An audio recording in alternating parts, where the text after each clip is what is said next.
let us straight take you across to the External Affairs Ministry holding a press conference right now. Political differences and other extraneous reasons. Such disregard only emboldens the extremists and the perpetrators of such crimes and deepens the sense of fear and insecurity among the minorities.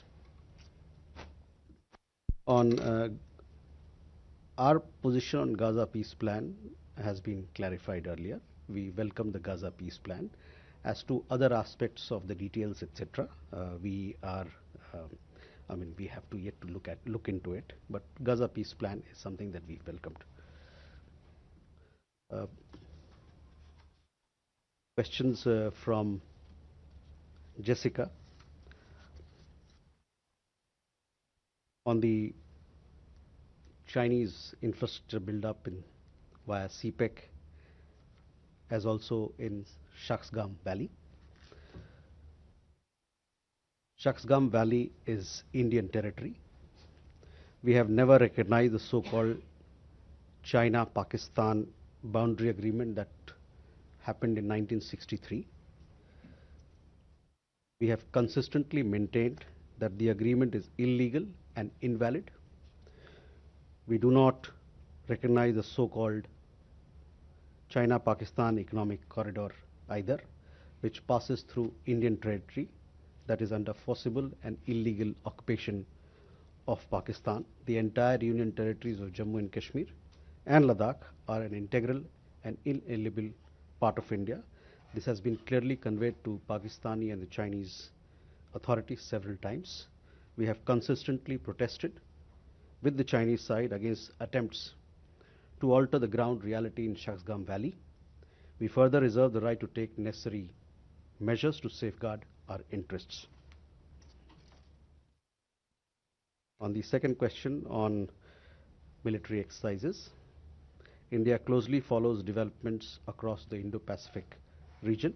We have an abiding interest in peace and stability in the region in view of our significant trade, economic, people-to-people, and maritime interest. We urge all concerned parties to exercise restraint, eschew unilateral actions, and resolve all issues through peaceful means without threat or use of force. Question from RT India. Yes, we have seen reports. In fact, we've seen reports through your channel that 3 Indians are there in that particular ship. We are ascertaining these details from the authorities concerned. This side. Parikshit.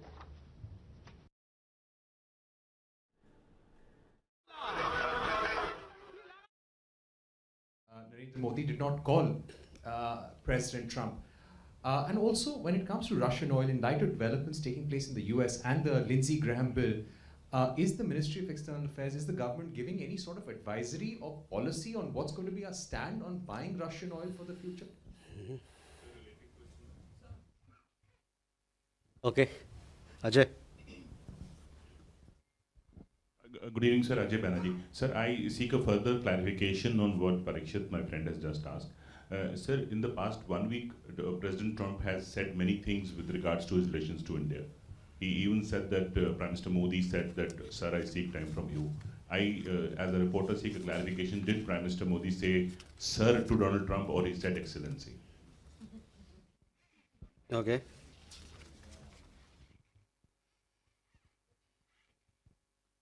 Ishi.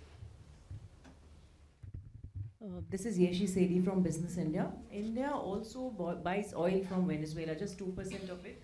Is the current instability in Venezuela and the US, saying that they are going to take interim control of Venezuela, going to impact that?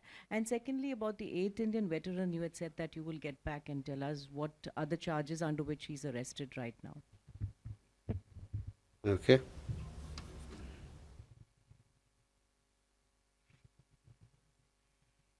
Ishi.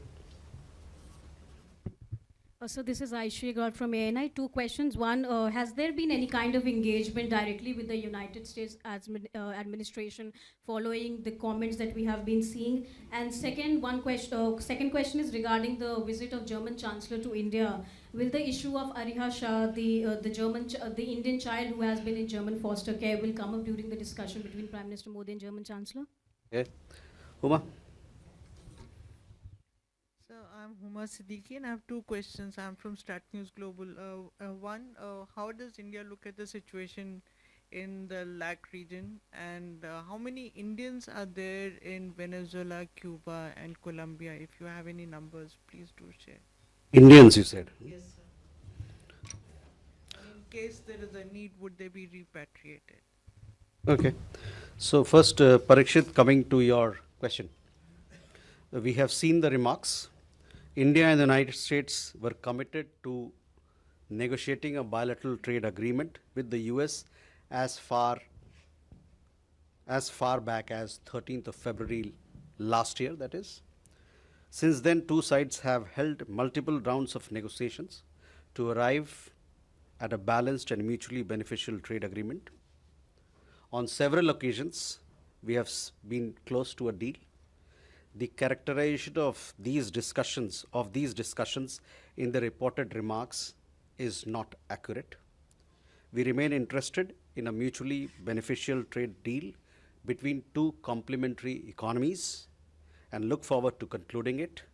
Incidentally, Prime Minister and President Trump have also spoken on phone on 8 occasions during 2025, covering different aspects of our wide-ranging partnership.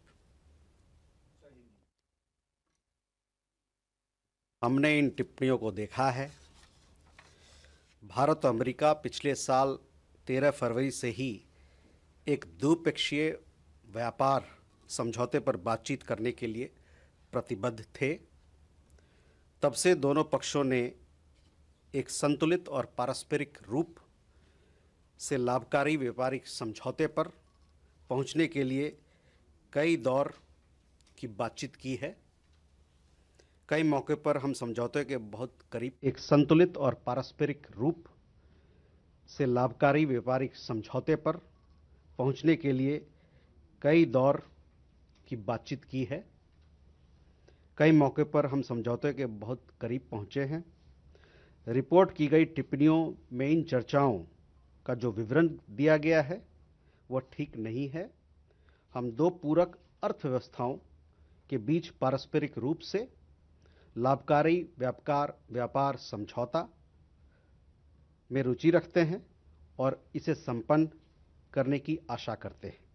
संयोग से हमारे प्रधानमंत्री और राष्ट्रपति Trump के बीच 2025 के दौरान 8 बार phone पर बातचीत हुई है, जिसमें हमारी व्यापक साझेदारी के विभिन्न पहलुओं पर दोनों नेताओं ने चर्चा किया। Ajay, on your question regarding how leaders address each other, let me say that Prime Minister and President Trump, they have a friendly relationship and have always addressed each other with mutual respect as per diplomatic norms. Yeshi, on your question on energy resourcing, I just told you what is our broad approach to it.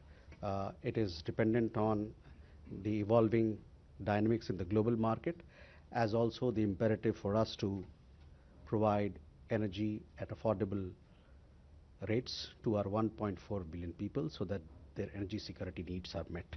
So this will be a factor in the way we engage the global market on energy sources. On update on Commander Tiwari, Punitive Tiwari, sorry. He was arrested last month in a case that has been going on in Qatar for quite some time now. As per our information, apart from him, there are several others who have been arrested as well, but they are not Indian national, they are of other nationalities. Our embassy is in touch with Commander Tiwari and his family and is extending all possible consular help to him. The arrest happened after a court verdict. This matter presently is sub judice, and it would not be appropriate for me to comment any further on this issue.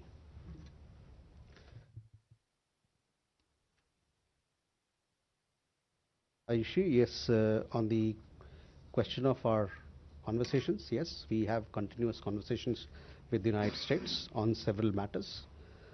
On the question of Ariha Shah, we have, you would have seen that the German Chancellor would be paying an official visit to India on 12th and 13th. We will have bilateral talks between the two leaders, our Prime Minister and German Chancellor in Ahmedabad. During these discussions, all aspects of the bilateral relationship will be discussed. You would have seen our statement that we issued post developments in Venezuela. We are closely following developments in that part of the world. As far as Indian nationals who are resident in Venezuela and Colombia, other countries in the region, we have not a big community, a small community, some 50 people in Venezuela, and we've also, through our travel advisory, we have asked them to be in touch, and our embassy is in touch with them. In Colombia, we have somewhere around 650 Indian nationals, and there again our embassy is in close touch with them as well. But as far as our commitment to Indian nationals are concerned, as and when there is a need for us to extend a helping hand and support, we will surely do that.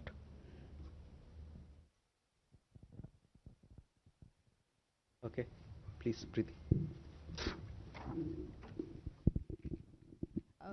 I'm Preeti, independent journalist. MEA has issued an advisory on Iran for our people to be cautious. Any other comments on the unrest? And the second one is Trump pulling out from 66 organizations. How do you see it affecting the Indian Solar Alliance and the relief also that we contribute a lot to other nations? Thank you.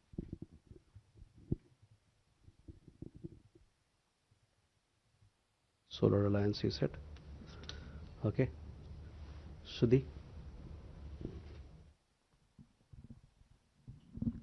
Thank you, sir. So I'm drawing your reference to the FARA filings that have come out recently, and just wanted an understanding that is it a normal practice that India, for meeting the counterparts, meetings with ambassador designate, or even with meetings of the External Affairs Minister with with security establishments in the United States, you need a lobbyist, and does that show that India's reach within the Trump administration is completely broken down? Okay. Suhasini and Siddhant.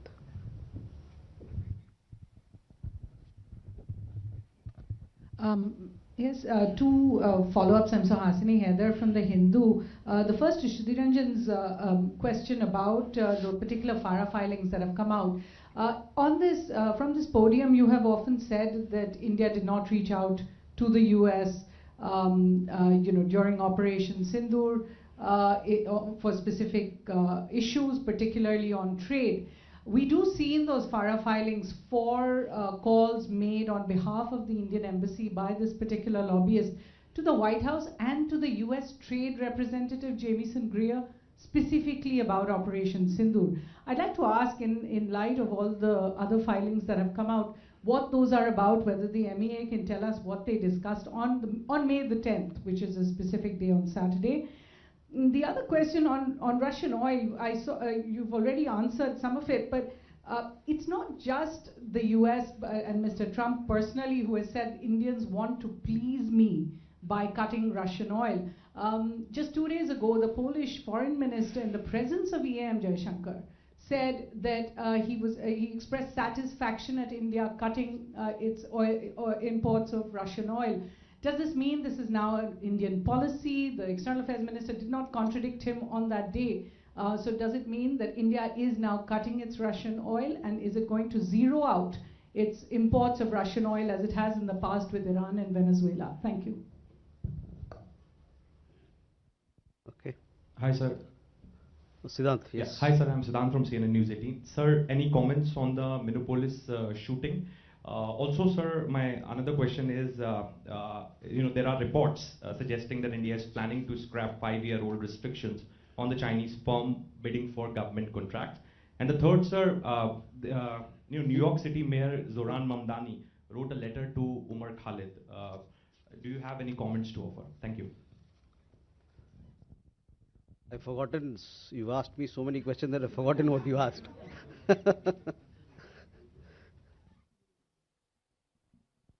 What was the second question? So what was the second question? The second one is regarding some reports suggesting that India will scrap the ban on the Chinese companies to bid in India. This decision was taken after Galwan. So any such decision has been taken? Okay. Keshav? So, thank you. Keshav Padmanabhan from the PRIP. My first question is, has there been any update with regards to the consular access to the 16 Indian crew members who were detained by Iran last month on the 8th of December on the ship Valiant Road? And if I may add, so with regards to oil purchases, I understand your position, but do you deny the characterization that has been afforded by the US and various European leaders that that the curtailment is due to wanting to make them happy? Thank you.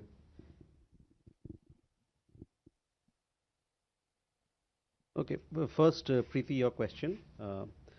We are closely following developments in Iran.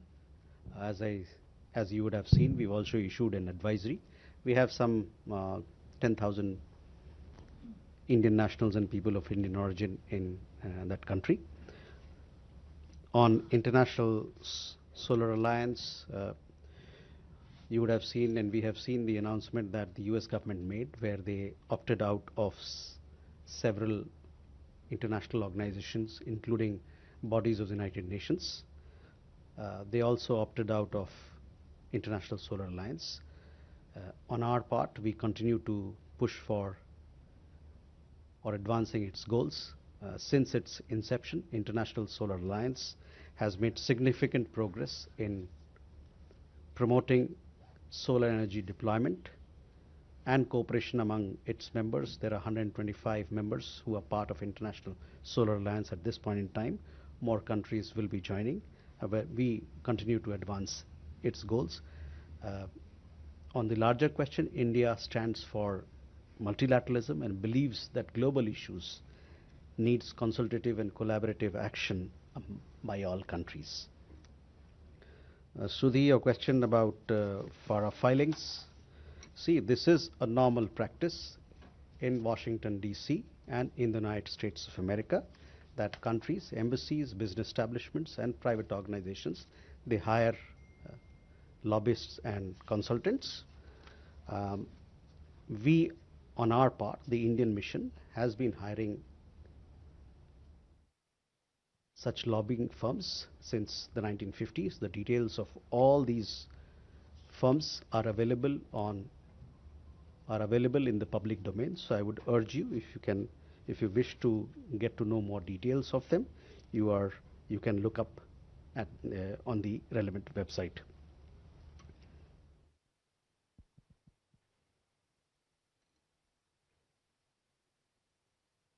Suhasini, again, your question on FARA filings. I said that this is a common practice and all these details are available on the website.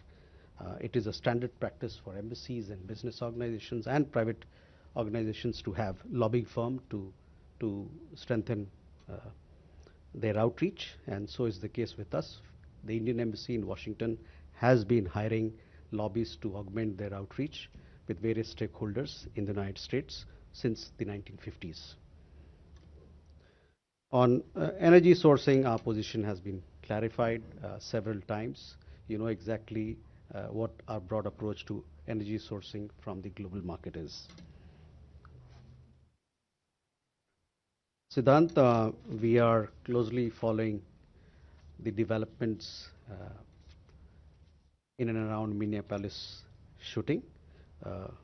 We are concerned as we have a large Indian diaspora or Indian community, a large Indian community in the United States, including large number of students. We also have large number of professionals and other people, so naturally it's a matter of concern for us. On the issue of comments made by the Mayor of New York, we expect public representatives to be respectful of the independence of judiciary in other democracies, expressing personal prejudices, do not behove those in office. Instead of such comments, it would be better to focus on the responsibilities entrusted to them. On your question about restrictions on Chinese companies, I don't have an update. This is a question that pertains to other departments of Government of India. I shall come back to you on where we are on this particular matter.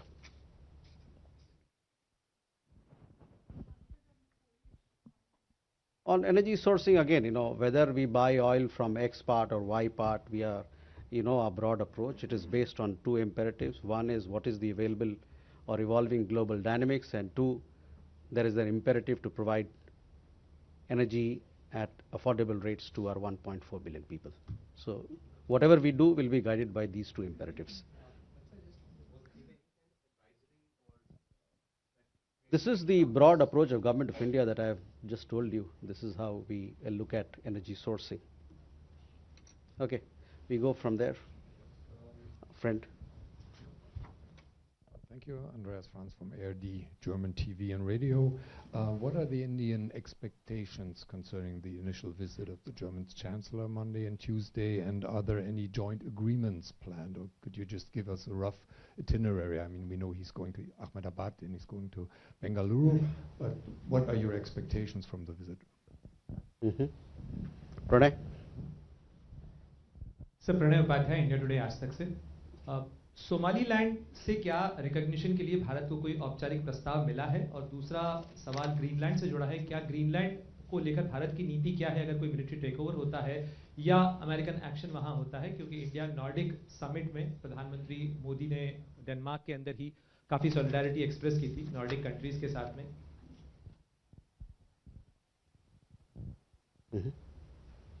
Megha? Good afternoon, sir. This is Megha from Newsax, and the first question about the direct flights that are going to be resumed between Pakistan and Bangladesh after 14 years. Have there been permissions that have been sought by Bangladesh for overflight operations from India, and what is India's response on this? Secondly, there is also a potential defense deal that is likely to be signed between both countries with the sale of the J-17s that Pakistan has spoken about. What is India's reaction to this? Okay. Nirmala? Nirmala from Straits Times. In December, India and Russia signed a labor mobility pact and also one on illegal migration. What are the next steps to kind of operationalizing these two deals, and also any other measures that the MEA is taking to curb illegal migration or create safe corridors for migration? Okay, first visit of German Chancellor. We eagerly await to receive German Chancellor in Ahmedabad and thereafter in Bengaluru. This is a very important visit. As you know, Germany is an important, not just an important partner, as a strategic partner for us. We have a multifaceted partnership with Germany, spanning